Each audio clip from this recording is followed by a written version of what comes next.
It's time for this week's episode of Brandon Sports Talk, featuring in-depth interviews from those who are trending in the world of athletics. And now, here's the host of Brandon Sports Talk, Brandon Pate.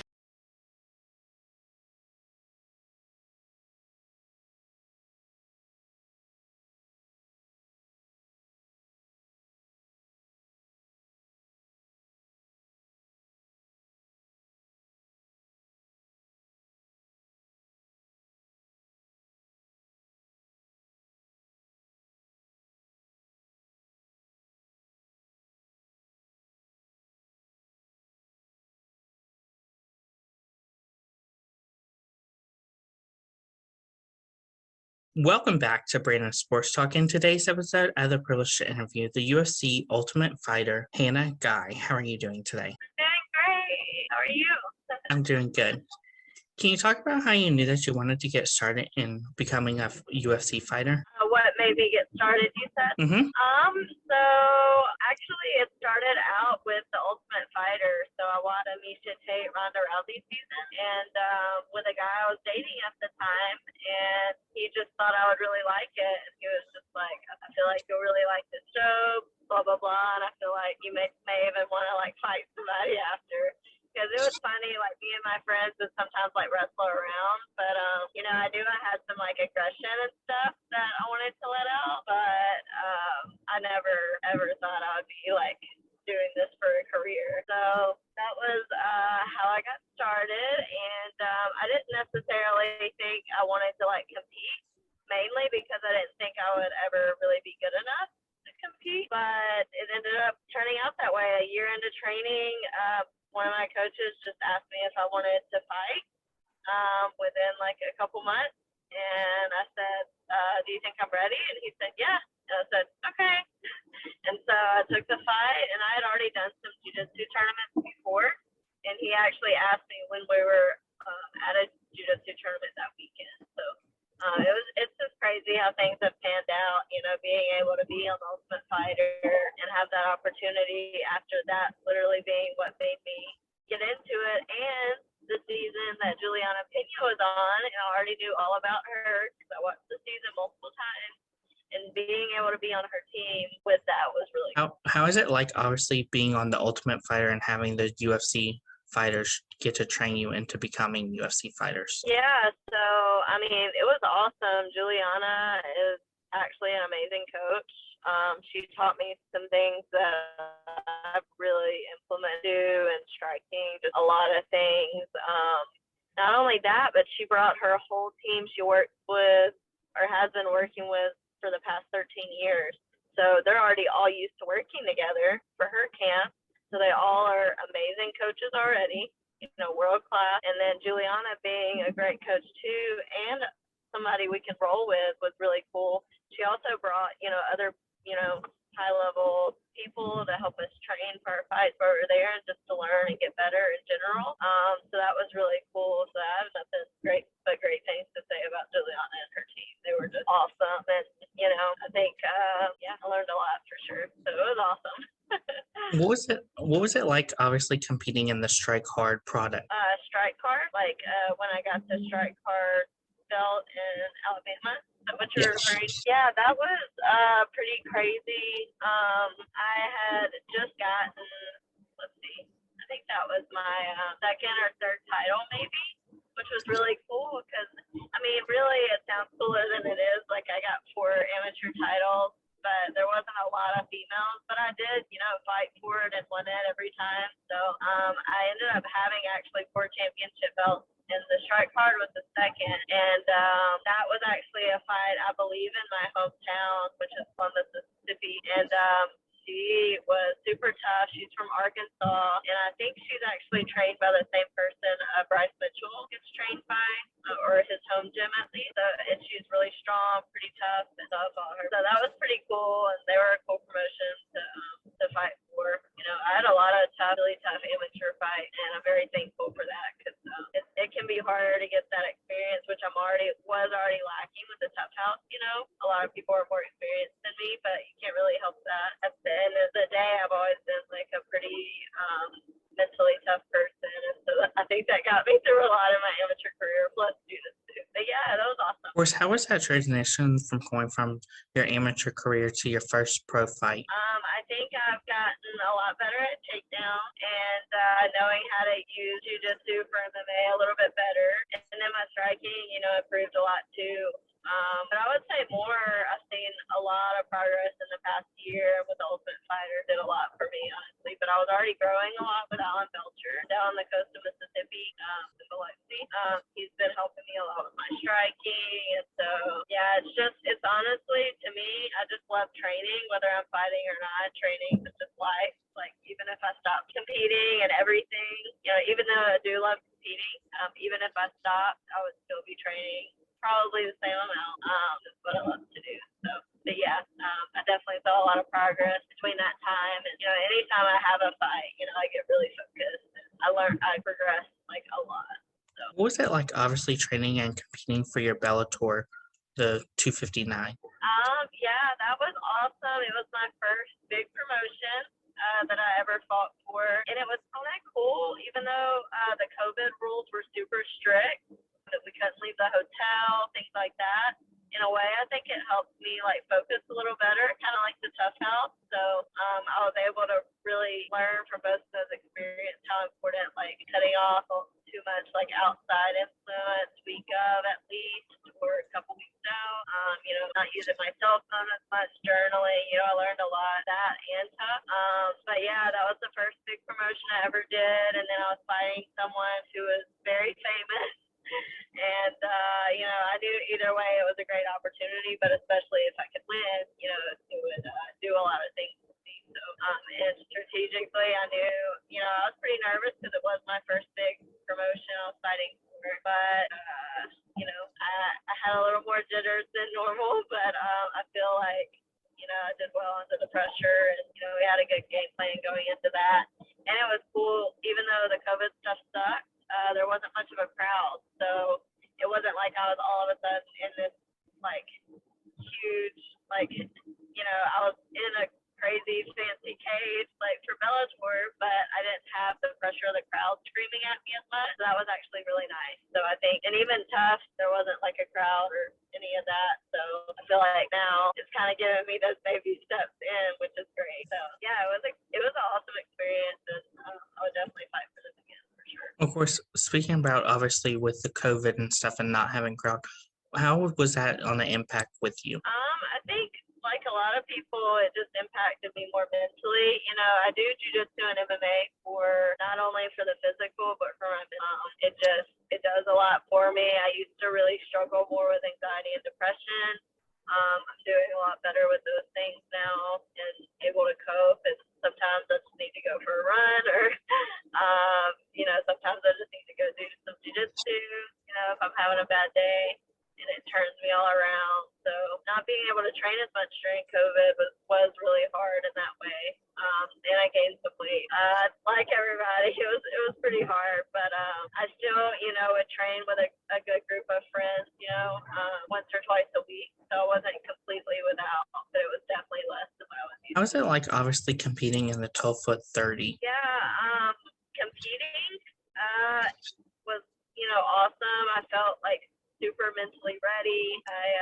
It was definitely weird because there wasn't a lot of people yelling besides just the people from the house. I could hear them yelling, and then my new coaches that I had never coached me before. But I feel like I could still hear them, and they were helping me a lot. And so yeah, that was a cool experience, and just having Dana White sitting right there, that was a crazy experience. It was awesome. Yeah, very much appreciate not only competing and doing that, but just the whole entire experience being on the show. Of course, as you said, Dana White was there. Was there any jitters with him watching you compete? I'm sure, yeah, a little bit, but yeah, not too bad, actually. Once I was there, I was just focused on one thing, and fighting broken, whatever she put in front of me, trying to deal with that. So. How was that transition like from going from the Bellator to 12-foot 30? Yeah, it was completely different in a way, because Tough was like a TV show, so cameras in my face constantly for 6 weeks or 5 weeks, so they were honestly just very different. But it felt surreal when I would see the UFC Apex every day when I would train, or when I had the UFC gloves on, stuff like that was really What was that feeling like putting on those UFC gloves and knowing that you were in that area of the UFC training? Yeah, it was just really surreal, and I was just like, dang, okay, I'm about to have a UFC fight. It's insane. Like, because I've been training for 5.5 years, like in the grand scheme of things, so it's not a lot of time. So I just felt very blessed and lucky, and I had a lot of gratitude in that moment, for sure. What was it like getting to compete in the Summit Fighting Championship? Yeah, it was awesome. My manager is the matchmaker for that promotion, so and it was close to my hometown, so I I had a lot of fans every time I fought there, so I really enjoyed fighting. Usually in Tupelo is where they would do their fights, and that was always a good experience. So. How was it like having your family and friends close to you while you were fighting in your hometown? It was great, yeah. Just being able to have people there, yelling your name is a blessing when you're in there, especially if you're not doing too great. It's always good to have like your people, screaming your name and encouraging you in that way. So. Of course, what was that feeling like getting that TKO in the first round in that Summit Fighting Championship? Yes, that was so exciting. I was really hoping that they were scoring it a TKO. And that's why I just kept punching because, like, I really wanted, something other than a submission on my record. So, I just kept punching until either the ref was pulling me off or she was being super tough and losing position. I was gonna go for the sub, but it was really cool being able to get that on my record for sure. Of course, for you, what does it mean to be a UFC fighter and have UFC behind your last name? Yeah, it's just really surreal, honestly. I mean, same when I put on the gloves.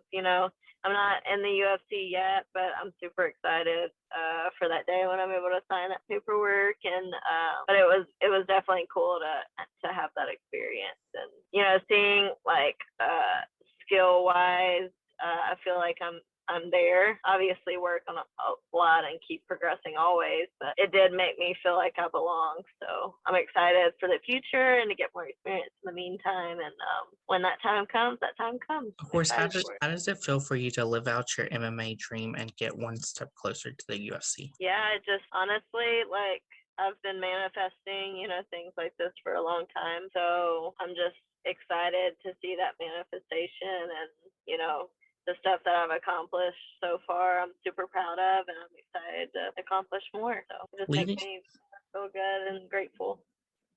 Leading up to the fight, what is the preparation like preparing for the fight and the moment that you're step into the arena? I'm just honestly, there's a lot of nerves and you're kind of on a roller coaster of emotion. But once, the cage door closes, game on, like you don't have time to be nervous anymore. You just got to do your thing, whatever happens, happens. But I'm always looking to have the best mindset going into a fight because that is one of the most important things. So you just have to I was talking to Alan about this the other day, and he's been fighting since, I don't know, he's like 12. And he's like 38 now, so that's a long time to be fighting. And he said he still gets nervous before a fight because you're going in there and they're trying to kill you and you're trying to kill them, like essentially, until the ref pulls you off. So yeah, just having him in my life as like a mentor is really good, and I think it helped. We work a lot on mindset and getting your head right every day to accomplish not only what MMA and be successful with that, but just in life in general. It's really important to me. Of course, after you get to the arena, how long does it take to prepare for you? Like once I get to the venue, I mean, I'm already prepared at that point, but usually I just try to stay chill and relax. And usually that morning I'll do a shakeout, try to hit pads or whatever, roll a little bit just to kind of get that first shakeout out. And then when you get to the venue, wherever you're fighting, everybody is a little different, but for me, I just kind of stay relaxed until I warm up, and then once I start getting my hands wrapped is when I get more nervous, and then I just try to calm myself down, and then when it gets closer to me, I get nervous again, calm down, and then once my song comes on, I'm just ready. I'm excited to go. So the waiting is the hardest part, and when it's time to go, you're having a much better time. Of course, who are some of the favorite fighters that you've fought against? Who are the best? Mhm. I would say, well, I only have, one loss on my record. And then, Brogan did well as far as like for the judges to see control. So her control is definitely the best I've seen as far as cage control, things like that. But Kayla Haracha hit me super hard, and my face hurt a lot after that fight. She's really good. Kayla Haracha, I don't know how to say her last name. I'm sorry if I messed her name up, but she was really good. She was my second pro fight, and she's been boxing since she was little and pieced me up. She's really good. We had some good jiu-jitsu scrambles.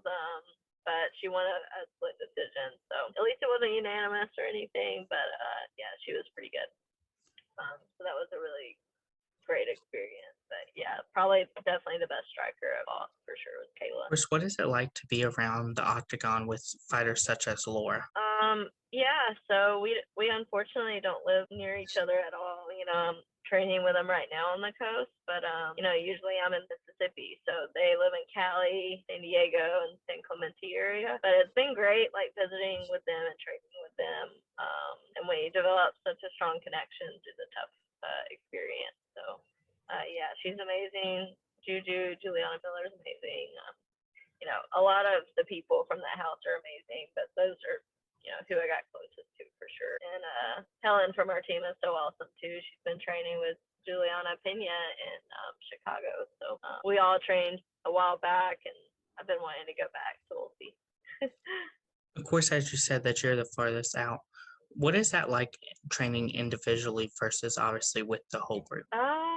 I'm always somewhere trying to learn from anyone. So, of course, not only training partners, but they're good friends now. So it's always enjoyable to train with your good friends. But, when I'm training somewhere else, usually I always make friends and, have a good time as far as training goes. And, yeah, it's probably about the same, just a little different because they're my friends. What are some of the things that you're doing now to prepare yourself to make the UFC level? Yeah, just working hard every day and trying to progress every day.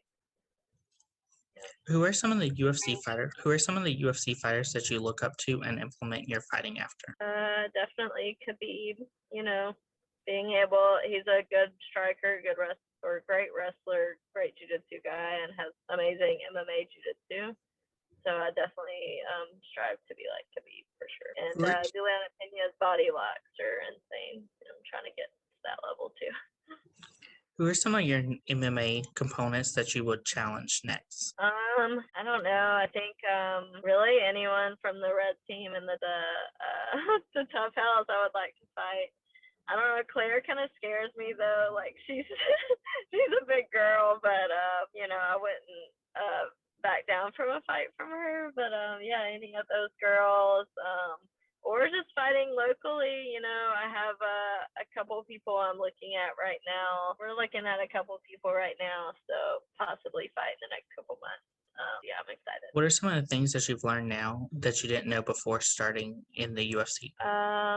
Just about, honestly, there's a lot I could list. But, yeah, I belong there, so I'm excited about that. Just having that experience made me realize that I belong there and that it's not as far away as I thought it was. What advice would you give those college wrestlers in college looking to make the jump to the UFC or MMA? College wrestlers, Mhm. that they probably have a good foot in for MMA. They have the most advantageous, probably, as long as they develop basic striking, I think. And then, adding the jiu-jitsu, just knowing how to be on the ground once you're there. So just like anybody, everybody needs to be well-rounded. No one needs to just have one thing they're good at. You need to be at least good at all and then great at least at one, and I would say wrestling is a pretty good thing to have for MMA. What advice would you have females looking to get into the UFC or even the MMA? Just do it. If you have been thinking about doing it. Usually the hardest step is just getting in the gym and training in general. But if you have the discipline to do that, you have the discipline to fight. As long as you can mentally handle it. The mental game is the biggest thing. So I never try to convince girls to fight, but I do think the training is important as far as self-defense. What advice would you have? Fighting, if they want to fight, they'll do that on their own, or the training aspect. What advice would you have ultimate fighters such as yourself looking to make that jump to the UFC? Just be patient, and your time will come when it comes. That's great advice. Where can my listeners find you at on social media? Hannah Guy MMA on most platforms, especially Instagram, and I'm sponsored by Hex.com, which is a cryptocurrency,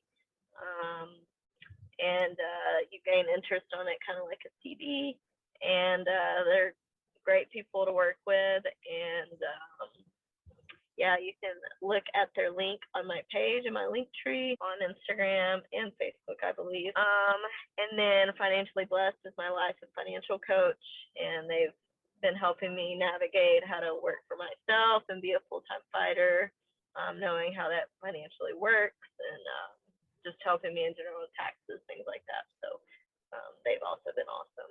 So, and I appreciate all the help I've been getting, on the coast with 10th Planet San Diego, and my friends over here have been amazing, and I'm thankful for Alan Belcher. He's one of my big mentors. I talked about him earlier, but he was in the UFC for a long time, so helping me navigate kind of my career path has been really awesome. So just wanted to give him a shout out too. Thank you again, Hannah Guy, for your interview, and best of luck in your future in the UFC Ultimate Fighters. All right, thanks. Bye. You can find Brandon Sports Talk on Facebook at Brandon Sports Talk, Instagram at Brandon Sports Talk, Twitter at Talk_Brandon, and you can find me on YouTube at Brandon Sports Talk. Don't forget to like, comment, and subscribe. Thank you again, Hannah Guy, for your interview, and best of luck in your future. Thank you. You've been watching Brandon Sports Talk. Please feel free to like, share, and subscribe to Brandon Sports Talk on social media and on YouTube.